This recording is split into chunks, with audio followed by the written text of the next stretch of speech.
देखिए, प्रधानमंत्री जी के मन में क्या चल रहा है ये तो ना आप जानते हैं ना मैं जानती हूँ, लेकिन मैं इतना ज़रूर जानती हूँ कि जो हमने एक बहुत बड़ी कोशिश की, वो कोशिश में हमें पूरी तरह सफलता नहीं मिली। और देश की आबादी इस समय जो महसूस कर रही है, उन भावनाओं को हम सब भी समझ रहे हैं और प्रधानमंत्री जी भी समझ रहे हैं। और निश्चित रूप से महिलाओं को जो एक शॉक और बिट्रेल की फीलिंग आई है, उसको एड्रेस वो जरूर करेंगे और साथ ही उनका मनोबल भी बढ़ाएंगे और आगे की राह भी दिखाएंगे। प्रधानमंत्री जी के मन में कुछ ना कुछ बड़ा चल रहा होगा, हम सब सुनेंगे। तो ये अब आप कहेंगे नहीं, हमें 4 मिनट और इंतजार करना होगा। लेकिन आपने को पिछले 12 जो नई योजना का जिक्र किया ना, आपने कहा ना हम नई योजना पे काम कर रहे हैं, उसने नई उम्मीद बढ़ा दी है और नई खबर की ओर इशारा कर दिया। देवेंद्र जी, निश्चित तौर उसमें कोई दो राय नहीं। एक बार फिर से मैं थोड़ा सा समझाएं मैम कि जो नई योजना और किस प्रकार की हो सकती है, क्या अपोजिशन के दलों को समझाने की या कुछ प्रावधान में बदलाव, क्या कुछ हो सकता है?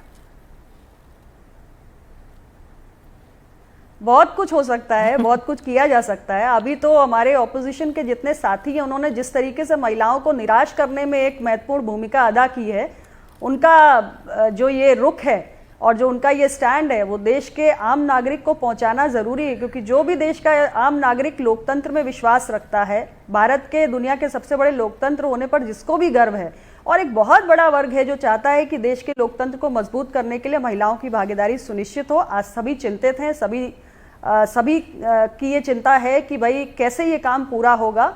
और एनडीए परिवार, जैसा कि मैंने पहले भी कहा कि ये हमारा कमिटमेंट है और हम इसका रास्ता निकालेंगे। वो रास्ता क्या होगा उसका खुलासा मैं अभी नहीं कर सकती, लेकिन महिलाओं के लिए जो हमारी प्रतिबद्धता है उसमें कभी कोई कमी नहीं होगी, इतना विश्वास में जरूर आपको एनडीए परिवार की ओर से दिला सकती हूं। बिल्कुल, तो बस अब हमें इंतजार करना है बमुश्किल 1 मिनट 58 सेकंड का। प्रधानमंत्री नरेंद्र मोदी आज देश के नाम संबोधन करेंगे, बता चुके हैं कि कितने आहत हैं और महिला आरक्षण जो नहीं एग्जीक्यूट हो पर सका, जो संशोधन प्रस्ताव गिर गया, और उसके बाद विपक्ष ने क्या भूमिका निभाई, महिलाओं को आरक्षण मिलने से जो रोड़ा अटकाया है।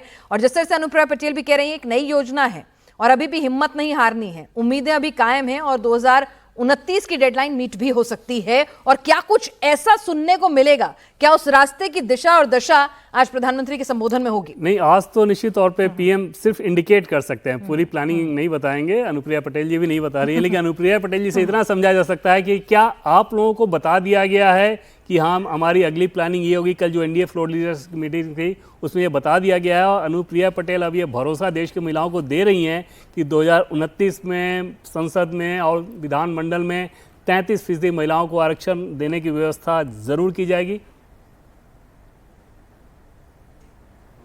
देश की महिलाओं को मैं एनडीए परिवार की ओर से इतना ही संदेश देना चाहती हूँ, इतनी जानकारी देना चाहती हूँ कि ये हमारी सरकार का रिकॉर्ड है। असंभव को हमने संभव करके दिखाया है और ये भी जो असंभव सा प्रतीत हो रहा है, ये भी संभव हो जाएगा। आगे आगे देखिए होता है क्या।